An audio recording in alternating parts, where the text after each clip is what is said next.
Muchas gracias, doña Magdalena, don Joaquín. Solamente algunas consideraciones por mi parte, puesto que además me siento interpelada en las palabras de Joaquín en cuanto a la responsabilidad que desde cada uno de los niveles de las distintas administraciones y de las responsabilidades políticas debemos hacer lo posible por ordenar nuestro territorio. Porque lo cierto es que el desarrollo que ha sufrido nuestro país desde antes de la democracia y después en época democrática podría resumirse en términos generales y con algunas buenas excepciones como un proceso en el cual no se ha cumplido lo que debería haber sido, primero, ordenar el territorio, después planificar desde el punto de vista urbanístico y, en tercer lugar, construir, edificar, ocupar el territorio. Más bien ha sucedido lo contrario. Más bien en España, en muchos puntos de nuestro territorio, se ha llegado incluso a construir, a edificar, a ocupar el territorio antes de que hubiera planificación urbanística y no digamos ya mucho antes de que hubiera ordenación del territorio. De hecho, muchos de los planes que existen de ordenación del territorio se han aprobado cuando ya ese territorio, en ese ámbito autonómico, tenía un grado de ocupación y de transformación muy alto. Y vivimos además en un país con una fuerte concentración de la población en un porcentaje muy reducido del territorio. El 10% del territorio de España alberga aproximadamente más del 70% de la población total de nuestro país. Eso da lugar a la existencia de dos Españas. La España muy poblada, con una concentración de actividad económica, pero también de degradación de los ecosistemas y de problemas de carácter social y de convivencia, frente a un enorme espacio mucho más vacío, lo que se ha venido a llamar la España vaciada o la España despoblada, donde tenemos problemas también de todo tipo. También tenemos en la España menos poblada problemas que tienen que ver con la pérdida de biodiversidad, que tienen que ver con las consecuencias del cambio climático, con la reducción de las disponibilidades de agua. En su conjunto son dos caras de la moneda a la que llamamos España que tenemos que enfrentar con seriedad, con rigor y, como decía muy bien Joaquín, con la máxima cooperación y coordinación entre los distintos niveles de la Administración. A mí me tocó primero ser secretaria de Estado de Medio Ambiente y Vivienda y posteriormente ministra de Medio Ambiente. En política de vivienda desarrollamos planes concertados con todas y cada una de las comunidades autónomas en una etapa en la que conseguimos que en el plazo de 4 años más de 600.000 familias accedieran a viviendas protegidas. La política de vivienda es en estos momentos uno de los grandes desafíos que tenemos y que tiene mucho que ver, por supuesto, con la ordenación del territorio. Porque cuando se habla, por ejemplo, de que existen en nuestro país millones de viviendas vacías, lo cierto es que muchas de ellas no se encuentran en el lugar donde hay demanda de vivienda, sino en esa España menos poblada, o forman parte de desarrollos urbanísticos muy intensivos que se produjeron en distintos momentos de las décadas anteriores con objetivo de oferta turística, de segunda residencia.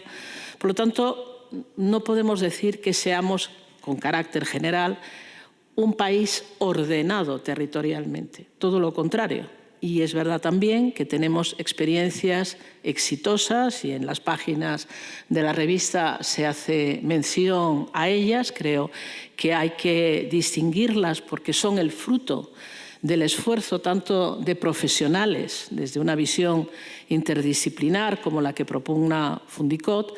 de profesionales y de personas con responsabilidad a nivel municipal, a nivel autonómico, en las islas,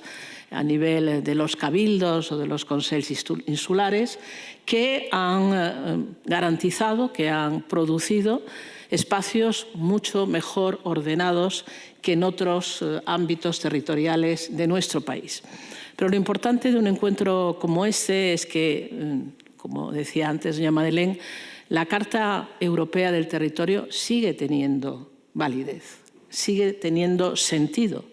Otra cosa es cómo podemos implementarla, cómo podemos mirar hacia adelante con los actuales desafíos, que muchos de ellos no se podían contemplar, con la crudeza con la que ahora lo hacemos cuando se firmó en Torremolinos la Carta Europea. Hoy sabemos que hay zonas, no solo de nuestro país, sino de muchos otros países,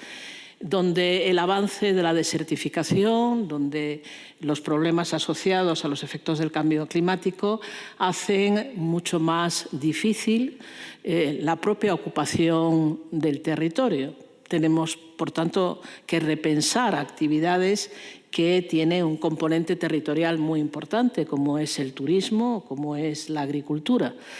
Y eso, efectivamente, requiere de un gran esfuerzo de gobernanza en un país complejo, desde el punto de vista de sus estructuras administrativas, que cuando se acordó la Constitución, cuando se aprobó la Constitución de 1978, se atribuyeron competencias a las comunidades autónomas en las que, desde el punto de vista incluso de la legislación estatal, apenas se ha entrado. Y un caso concreto es, por supuesto, la ordenación del territorio. Yo recuerdo que simplemente poner el nombre a la Secretaría General que ocupó Antonio Serrano, el nombre de Secretaría General para el Territorio y la Biodiversidad, suscitó alguna suspicacia, porque la ordenación del territorio es una competencia exclusiva de las comunidades autónomas. Y así como lo que es la regulación de los usos del suelo responde a un nivel estatal, lo que se atribuye a las leyes estatales de valoración del suelo, que deben complementarse y desarrollarse a nivel autonómico con las propias legislaciones. En el caso, en cambio, de la ordenación del territorio, hemos tenido programas, hemos tenido planes, hemos tenido convenios, pero es cierto que lo que es la aplicación de esa disciplina, de esa exigencia, es en efecto de carácter autonómico y, por supuesto, también municipal. Y eso implica que ninguna administración debe sentirse ajena a la mejora en la ordenación del territorio y que además debe intentarse desarrollar esa cooperación desde la máxima lealtad institucional. Cuando se habla de países federales, hay quien no entiende que federar significa en realidad unir, significa compartir responsabilidades. Y por lo tanto, cuanto más federalizante sea una estructura administrativa, como es el caso de nuestro país, que es esto del Estado de las autonomías, se acerca mucho a un Estado federal. Pues dentro de esa aproximación seguramente nos faltan herramientas que garanticen mucho mejor que lo que hemos hecho hasta ahora ese diálogo constructivo, esa rendición de cuentas, esa transparencia en la aplicación de las propias competencias que permita los mejores resultados. Y se me ocurren muchos temas en los que me he visto directamente implicada, desde la gestión del agua a la prevención y lucha contra los incendios forestales, todo ello cuestiones donde efectivamente desde el nivel del Gobierno de España se pueden y se deben hacer las actuaciones correspondientes, pero eso solo tiene una implementación efectiva y eficiente si se cuenta con la colaboración, si se cuenta con la implicación de los demás niveles de las administraciones. Y sí, la política, lo decía Joaquín, la política parece que siempre tiene otras urgencias. Bueno, nos corresponde a todos saber discernir entre aquello que tiene que ser planteado, analizado, revisitado con una mirada de largo alcance y no solo en el corto plazo, y sobre todo, y aquí utilizando el enfoque integral de la Agenda 2030, debemos ser capaces de entender el enorme valor de algo que señalaba Joaquín, que es la coherencia entre políticas. La coherencia entre políticas es fundamental para que los resultados sean los que efectivamente son necesarios respecto del progreso social. Un enfoque integral y un enfoque coherente y un enfoque de largo plazo tendrían que tener mucho más peso que lo que, por desgracia, muchas veces es una visión cortoplacista o excesivamente ceñida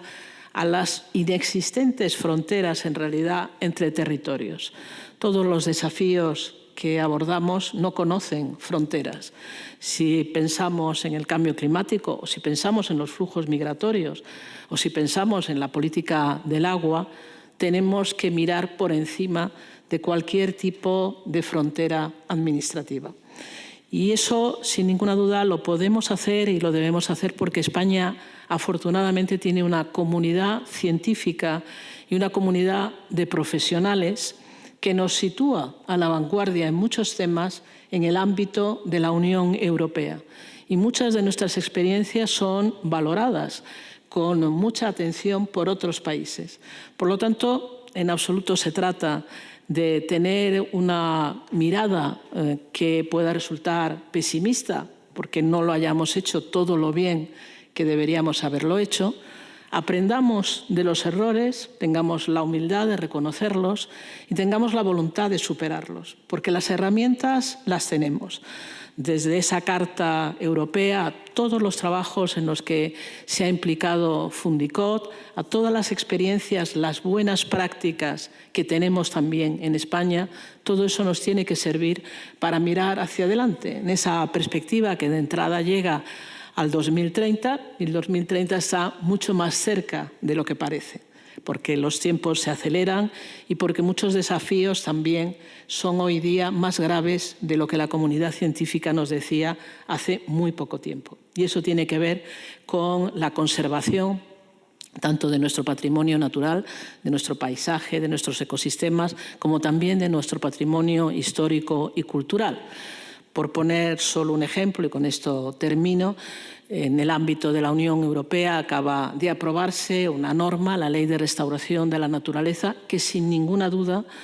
va a tener una aplicación de extraordinaria complejidad. Porque vivimos en tiempos de cierto cuestionamiento de la agenda verde y, sin embargo, si no hay una naturaleza que le dé soporte, ninguna actividad, tampoco la actividad agraria o ganadera, tiene futuro. Pero sí, la Ley de Restauración de la Naturaleza nos exigirá una visión del territorio en la que será imprescindible la complicidad, la implicación y la satisfacción de las necesidades de quienes viven del campo, de quienes están en la actividad primaria, del sector primario, y quienes, por lo tanto, son los primeros beneficiados o perjudicados por las distintas políticas que les involucran. Muchísimas gracias desde aquí a todos los que vais a participar esta tarde en este encuentro. Me hubiera gustado poder asistir hasta el final y ya sabéis dónde está vuestra casa. Aquí se llevan a cabo muchos encuentros de un alto nivel desde el punto de vista técnico, profesional, y por supuesto están invitados a repetir encuentros como este en otros momentos para que disfruten de este espacio donde, además de ser la casa de la palabra, también necesitamos todo el rigor y todo el conocimiento que pueda orientar adecuadamente la actividad del legislador. Muchas gracias a todos.